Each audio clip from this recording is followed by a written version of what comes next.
তাৰিখে আমি পইচা লৈছিলোঁ 30,000 টকা আমাক দিছিলে হা সেই পইচাটো আমি তেতিয়াৰ পৰা দি আছোঁ মাহে মাহে দি আছোঁ আজি 2024 চন চলি আছে আকৌ 6টা বজাত ওলাওঁ ৰাতি 10টাত সোমাওঁ লোকৰ ঘৰত মই ল'ৰা ছোৱালী থৈ কাম কৰি আছোঁ কেলে পইচা খাব ই কেলে পইচা খাব আচ্ছা লাগে যদি পইচা বিচাৰ চনো মোক পইচা দিয়া 500 টকা দিয়াচোন মই দিম বাইদেউ লওক আপোনাৰ অসুবিধা হৈছে মই দিছোঁ আপোনাক কিন্তু এনেকেতো কৰিব নালাগিছিলে পইচা যেতিয়া উলিয়াই দিছিলে আমাক তেতিয়া কি ক'লে যে আমাক 500 টকা দিব লাগিব মই কোনো কেলে দিব লাগিব নহয় বোলে তোমালোকক গোট মই খোলাই দিছোঁ সেইটো মই চাৰ্জ হয় বোলে মই সেইটো দৰমহা দিয়ে মোৰ ঘৰ চলে তেতিয়া আমি চবেই দিলোঁ 500 কৰি ঠিক আছে কৰিছে আমাৰ কাম এটা কৰিছে হা আমাৰ কাম এটা কৰিছে বুলি আমি 500 টকা দি দিলোঁ সিও মাইকী মানুহ হয় আমিও মাইকী মানুহৰ কথা বুজি পাওঁ সবে আমি 5 জনী মিলাই তেওঁক 2500 টকা আমি দিলোঁ তাৰ পিছত গৈ ইমান হি পইচা খাইছে এদিন লেট হলে 300 টকা ফাইন লয় আপোনাক কিমান খাইছে এতিয়া এজনক কিস্তি দিয়া নাই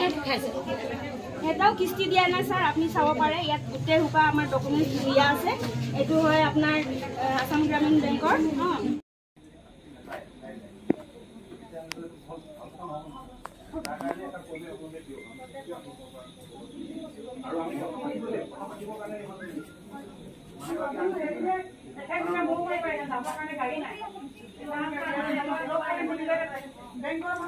বেংকৰ মানুহ আৰু আমাৰ বিয়পুৰৰ মানুহ আৰু আমাৰ দুখৰ মানুহখিনি আছো আৰু তাই যিগৰাকী টকাখিনি খাই গৈছে সেইকাৰণে আমাক লিখিত হিচাপে আমাৰ মানে আমাক আশ্বাস দিব লাগিব নহ'লে আমি গোটেই